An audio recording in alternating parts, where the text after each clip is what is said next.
అయితే ఇప్పుడు నేను చెప్పదలుచుకున్న ఒక పాయింట్ ఏంటంటే ఇప్పుడు సాయిబాబాకు సంబంధించి మన ఎంతోమంది భక్తులు ఉన్నారు, ఆంధ్రప్రదేశ్లో కావచ్చు, వరల్డ్ వైడ్ కావచ్చు. కానీ ఒక్కొక్కరు ఒక నామం తీసుకొని బాబా చేస్తుంటారు. ఒకరు సాయిబాబా అంటే, ఒకరు సాయిరామ్ అంటే, మరి ఇంకో నామంతో అట్లా ఏదో చేస్తుంటారు. వాళ్ళ ఓన్ క్రియేషన్, అన్ని నామాలు భగవంతుడు అయినా కూడా అనేక నామాలు తీసుకొని చేస్తుంటారు. కానీ బాబా గారు ఆమోద ముద్ర వేసింది సాయి అనే నామానికి.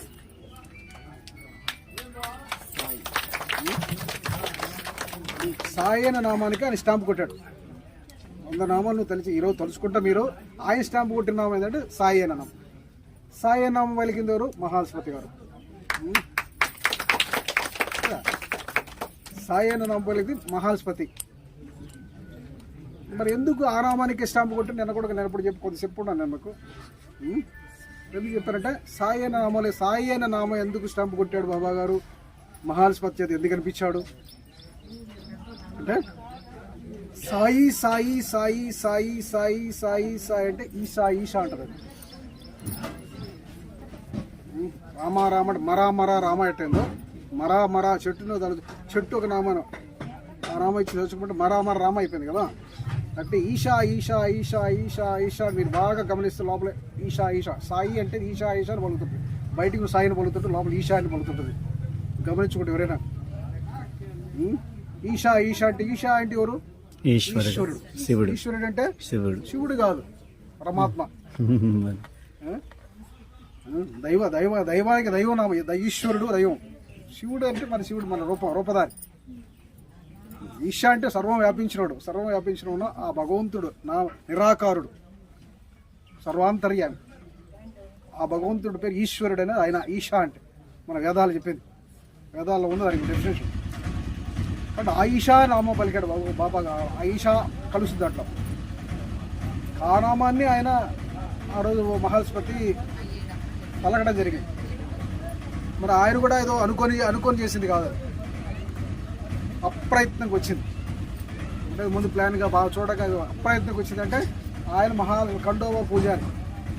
ఖండోబా అంటే ఈశ్వరుడి యొక్క అంశది, ఈశ్వరుడి యొక్క అంశ ఖండోబా. కాబట్టి మహాల్స్పతి పూజారిగా ఉన్న సమయంలో ఈశ్వరుడు ఆయన బాబా కనిపించాడు. ఆ యొక్క బయటకు చూసి ఆ యొక్క పూజ ఖండోబా దేవాలయం నుంచి వచ్చాడు. ఆయన ఈశ్వరుడు ప్రేరేపితమై సాయి నామం పలికాడు. ఆ ఈశ్వరుడు ప్రేరేపితం చేత ఈశా అనే నామం ఆయన పలికి, ఆ ఈశ్వరుడు ఆ సాయి అనే నామం అక్కడ పలికాడు. అట్లా భగవంతుడు ప్రేరేపించగా మహాల్స్పతి పలికాడు అక్కడ. కాబట్టి భగవంతుడు ఆ పేరు పెట్టిన వ్యక్తి మహాల్స్పతి అయ్యాడు. ఆ ప్రేరణ ఇచ్చిన వ్యక్తి ఆ సాక్షాత్తు ఆ ఖండోబా రూపంలో ఈశ్వరుడే ప్రేరేపించాడని. అట్లది ఆ నామం పెట్టారు. ఆ నామానికి ఆమోద ముద్ర వేశాడు సాయి. ఎందుకంటే నేను కూడా చెప్పాను, సాయి అని ఒక నామస్మరణ ఈ కలియుగంలో సకల దోషాలను హరిస్తుంది అని బాబా గారు ఒకరోజు ఒక చోట మనం మాట్లాడతాం. 3వ అధ్యాయాలు ఎక్కడ మాట్లాడతారు? 13వ అధ్యాయం చోట మాట్లాడతాడు, 13వ అధ్యాయాలు మాట్లాడతాడు, ఇంకో చోట మాట్లాడతాడు. సాయి అనే నామస్మరణ కలియుగంలో సకల దోషాలను హరిస్తుంది. సకల దోషాలు, ఒక దోషం కాదు. అంటే ఎన్ని దోషాలు మీరు మనకి వీళ్ళు మనకి ఎంతోమంది చెప్తుంటారు, ఆ దోషం మీకు ఉంది, ఈ దోషం ఉంది, ఇంకో దోషం చెప్తుంటారు. అనేక రకాల ఎన్ని దోషాలు ఉన్నా కూడా అన్ని దోషాలకి పరిహారం సాయి అనే నామస్మరణ. అరవబాకండి, సాయి నామస్మరణ. కాబట్టి మన దోష పరిహారం ఏం చేయాలి?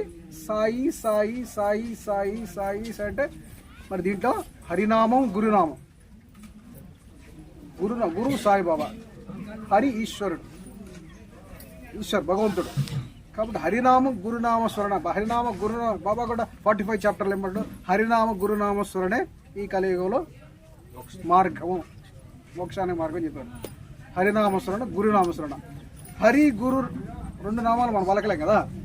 కాబట్టి ఒకే నామంలో హరి గురు ఇచ్చేసి, కాబట్టి దాని 2 ఇవ్వడం అనేది ఇంతవరకు ఎక్కడ జరగలేదు మనకి. ఇంతవరకు మనకు చరిత్రలో ఇలాంటి నామం ఒకటి లేదు. అలాంటి ఒక గొప్ప నామం ఇది, హరినామ గురునామంతో కూడిన సాయి. కాబట్టి సాయి సాయి అంటే హరిని స్మరించడం, గురువుని స్మరించడం అవుతుంది అక్కడ, రెండు కలుస్తున్నాయి. కాబట్టి ఇది బాబా గారు. అందుకని బాబా ఇంకో చోట అంటాడు, సాయికి ఒక శాస్త్రాంగ నమస్కారం చేస్తే చెవులతో పాపాలు, నోటితో పాపాలు, ఇంకా అది చెప్తాడు. తర్వాత సప్త సముద్ర సాయి అని నామస్మరణ చేస్తే సప్త సముద్రాల అవతల మీరున్నా నేను మిమ్మల్ని రక్షిస్తాను కదా. ఇంకో సాయి సాయి అని నామస్మరణ చేస్తే సప్త సముద్రాలు మీరున్నా, నేను షిరిడీలో ఉన్నా కూడా మీరు సప్త సముద్రాల అవతల ఉన్నట్టే అమెరికా ఏ దేశంలో ఉన్నా కూడా నేను మిమ్మల్ని రక్షిస్తాను. ఎప్పుడు సాయి సాయి అనే నామస్మరణ చేస్తున్నప్పుడు. బాబా గారు సకల దోషాలకు పరిహారం చెప్పాడు, రక్షణకు పరిహారం చెప్పాడు. కాబట్టి మనం దాన్ని గుర్తించట్లేదు కదా. ఎందుకంటే మాకు ఏంటంటే వాళ్ళు చేసిన మేము చేయకూడదు అంతే కదా. ఈ గ్రూప్ చేస్తుంది సాయిరాము, సాయిబాబు అంటారు, ఆ గ్రూప్ చేసి మేము చేయకూడదు. కాబట్టి సాయిరామ్ అంటాం, ఇంకోరు సాయి కృష్ణ అంటాం. అంటే ఏదో ఒకటి మనం చేసుకుంటాం. కానీ అసలు సాయిబాబు చెప్పింది, ఆయన ఆమోద ముద్ర వేసింది, సాక్షాత్ దైవ ప్రేరితమైన వచ్చిన నామాన్ని మరి ఎంతమంది చేస్తారు చూడండి ఎక్కడ మీరు. కాబట్టి మనం బాబా గారు చెప్పింది గ్రహిస్తున్నామా ఈనాడు? బాబా గారు సాక్షాత్ బాబా గారు నోటికుండా చెప్పింది మనం గ్రహిస్తున్నామా? మనకు వెరైటీ కావాలి, ప్రత్యేకత ఉండాలి. ఆ ప్రత్యేకత కోసం లేనిపోయిన సృష్టిస్తాం అంతే కదా. చెప్పింది ఇక్కడికి మనం గుర్తుపెట్టు. కాబట్టి సాయి అనే నామానికి బాబా గారు మీ పరిహాసం సకల దోషాలకు కావచ్చు, రక్షణకు కావచ్చు, అన్నిటి పరిహారం హరినామ గురునామ స్మరణ అదేం చెప్పి మనకి సత్యంతో క్లియర్ చేశాడు, 100% క్లియర్ చేశాడు. ఇంకా మనం సాయి భక్తులందరూ దానికి ప్రాధాన్యత ఇవ్వలేదా? అది ఎందుకు కూడా ఇంకా చెప్పంటే రమాని అంత తేలిగ్గా పలకగలము, అంత తేలిగ్గా సాయి అని కూడా పలకగలం అంతే కదా. రమాంత ఎంత తేలిక, సాయి అని కూడా అంతకంటే తేలిక. కాబట్టి పామరుడు కూడా నాకు చదువు రాదు స్వామి, నాకేం తెలియదు స్వామి అనేవాడు కూడా సాయి అనుకుంటే హాయిగా అంటాడు. కాబట్టి బాబా గారు పండిత పామరుడు దగ్గర కూడా, పామరుడు వరకు కూడా ఆ నామం ఈజీగా చేయగలదు. ఇది చేయలేము మళ్ళీ ఇంకా మాకు వేరే పూజలు చేయాల్సిన అవసరం. ఇప్పుడు పూజలతో పర్లేదు కదా. సాయి సాయి నామంతో మీకు పనులు అవుతున్నాయిగా, ఏ పూజ అవసరం లేదు ఇక్కడ.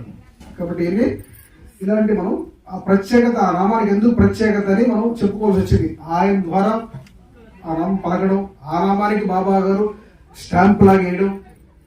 ఇంకా హారతుల్లో కూడా బాబా గారు హారతుల్లో కూడా ఏంటంటే హారతి సాయిబాబా అనే పాటకే ఆయన స్టాంప్ వేశాడు. మొదట ప్రారంభమైంది హారతి సాయిబాబా, ఆ తర్వాత మిగతా పాటలను కలిసి దానికి. మరి ఇప్పుడు ఆ యొక్క జామ్నేర్కి ఆ అమ్మాయి ప్రసవ వేదన పడుతున్నప్పుడు ఆ యొక్క గండాన్ని రక్షించడానికి బాబా గారు విభూతితో పాటు హారతి సాయిబాబా పాటని శ్యామాధవ్ రాపించి పంపిస్తాడు. అంటే ఒక కష్ట సమయంలో, ఒక ఆపద సమయంలో బాబా గారు చేసే పని ఏంటి? భక్తుడికి విభూతి, హారతి సాయిబాబా. ఆయన స్పెసిఫిక్ గా ఆ పాట రాయించాడు, అక్కడ రాసిన పాటని పంపిస్తాడు. కాబట్టి బాబా గారు ఇప్పుడు మనం ఇట్లా చూసుకుంటే మనకు దేనికి ప్రాధాన్యత ఉంది? వాడికి అంటే మిగతా వాడికి ప్రాధాన్యత లేదని కాదు నేను చెప్పేది. అంటే మనం ఏంటంటే గురు ఆజ్ఞాపాలన, మీకు సాయిబాబు గురువు అయినప్పుడు గురు ఆజ్ఞాపాలన తూచా తప్పకుండా పాటించిన శిష్యుడి యొక్క ధర్మం అంతే కదా. అంటే గురువు ఏం చెప్తాడు మనకి అదే మనకి అవ్వాలి, అదే మనకి సాధనంగా ఉంటుంది, సాధనంగా మారాలి, అదే మనం పాలించి తీరాలి. అలా కాకుండా మన ఇష్టానుసారంగా అంటే అదంతా కూడా ఇంకా రకరకాలుగా గురువుని డివియేషన్ చేస్తూ మనం పోవడం అవుతుంది. ఆ గురువుని ఎప్పుడైనా డివియేషన్ చేస్తాం నీ భక్తి చెదిరిపోద్ది, కుదరదు. అందుకు గురు ఆజ్ఞాపాలను మనం తూచా తప్పకుండా చేయటంటే అలా వెళ్ళిపోతుండాలి. ఆ గురువు గారు ఏం మాట్లాడారు కాబట్టి ధ్యాన మూలం గురువురు మూర్తే, పూజా మూలం గురువు పదం, మంత్ర మూలం గురువు వాక్యం, మోక్ష మూలం గురువుకు అంటారు. గురు గీతలు శ్లోకం. అంటే ధ్యానానికి మూలం గురు యొక్క రూపము, పూజకి మూలం గురు యొక్క పాదాలు. పూజకి మూలం అంటే గురువు యొక్క పాదాలు. మంత్రం ఏంటి? గురువు యొక్క మాట. గురువు యొక్క మాటే మంత్రం, మంత్రం ప్రత్యేకం ఉండదు. అంటే గురువు ఏం మాట్లాడితే అది మంత్రం మాట అవుతుంది. ఇప్పుడు శ్యామ పాము కలిసింది, బాబా దగ్గర కూర్చాడు. బాబా అంటాం పో దిగిపో, ఎక్కావా కబడతారు అన్నాడు. అదే ఓ దిగిపో అన్నాడు, ఎక్కావా కబడతారు అన్నాడు. చూసేవాడికి ఏంటంటే శ్యామను తిడుతున్నట్టు అనిపిస్తుంది. శ్యామ పైకి వస్తుంటే బాబాగా అరుస్తున్నట్టు అనిపిస్తుంది. పాము కాటేసి ఆయన బాబా దగ్గరకు వస్తున్నాడు రక్షణ కోసం. బాబా అంటాడు ఏ దొంగ పూజారి పో దిగిపో అంటున్నాడు. పైకి ఎక్కావా కబడతారు అంటున్నాడు. మరి చూసేవాడికి సామాన్ రానిట్లేదు అనిపిస్తుంది.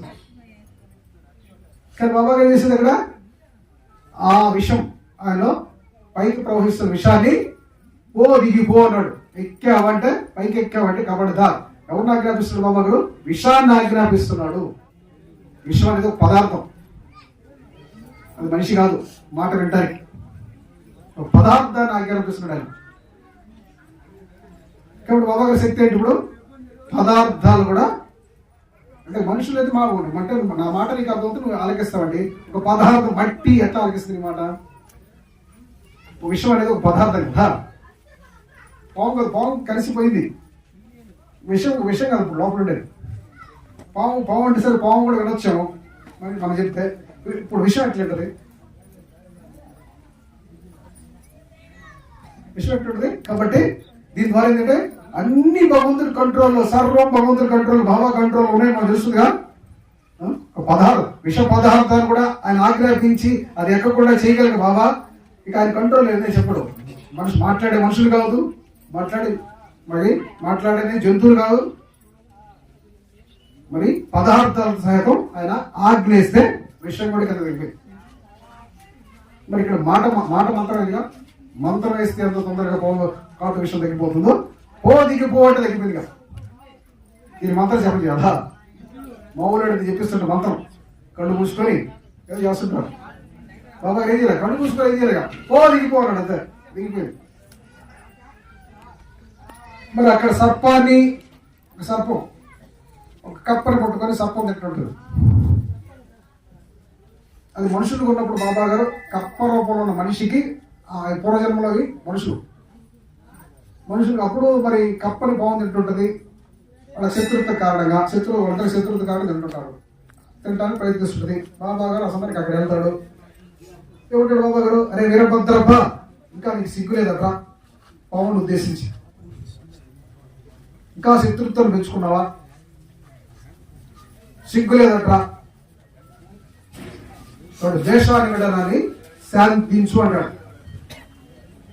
ద్వేషాన్ని విడనాడి శాంతించాడు. అంటే పాముకి ద్వేషం ఉంది, కప్ప ఎడలా. కాబట్టి బాబా గారు ద్వేషాన్ని విడనాడు శాంతించాడు. అంటే ఏం చేసింది? పాము కప్పను వదిలేసింది.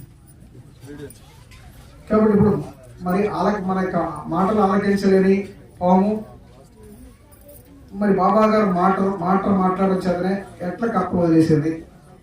మరి జంతువు, మట్టి, విషం సర్వం బాబా ఆజ్ఞానుసారంగా పనిచేస్తున్నాయని మనకు తెలుసుగా. బాబా ఆజ్ఞ లేకుండా ఏది పని చేయదు, ఎవరికి స్వతంత్రత లేదు ఈ ప్రపంచంలో, మనకు తెలుసుగా.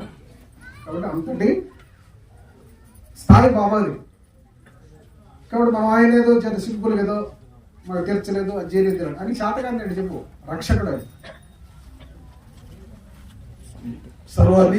సర్వాన్ని ఆజ్ఞాపించే, సర్వాన్ని శాసించే ఒక రక్షకుడు అది.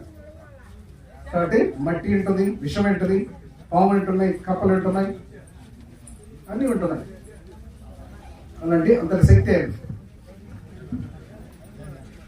కాబట్టి మనం ఆ స్థాయిలో భగవంతుని అర్థం చేసుకోవాలి ఉంటుంది. అప్పుడు భగవంతుడు ప్రతి మాట బాబా పూర్తిగా చెప్పాలంటే బాబా గారి తత్వం ఏంటంటే 3 మాటలే. 3 మాటలు ఆయన తత్వంతో ఆ 3 మాటలు అయితే గుర్తుపెడతారు. ఒకటి ప్రేమతత్వం, సర్వ జీవుల్ని ప్రేమతో చూశాడు, ప్రేమతో ఆదరించాడు. ప్రేమతత్వం మొదట ఆయన. ఆ తర్వాత సమదృష్టి, సర్వ జీవుల్ని సమంగా చూశాడు. ఎంత ప్రేమించాడో చూస్తాడు సార్ సమంగా. సర్వులు ప్రేమించినోడు సమంగా చూస్తాడు, ప్రేమించినోడు ఎవరు సమంగా చూడలేడు. కాబట్టి మనిషి ఉండాల్సిన మొదట ప్రేమ, ఆ తర్వాత ప్రేమ ఉన్నప్పుడే అందరినీ సమంగా చూస్తాడు. ఆ తర్వాత చూస్తాడు సేవాతత్వం. ఈ మూడే ఉంటుంది. సాయిబాబాలు మీరు సాయిబాబా లీలలన్నీ చూస్తే ఈ మూడే ఉంటాయి. సాయిబాబా జీవితం అంతా చూస్తే ఈ మూడింట్లో ఇమిడిపోతుంది. ప్రేమతత్వం, సేవాతత్వం, సమభావన, సమదృష్టి. అందరూ కదా సమదృష్టి. ఇవే ఉంటుంది బాబా. ఈ కోణంలో చూస్తే బాబా అర్థమవుతాడు.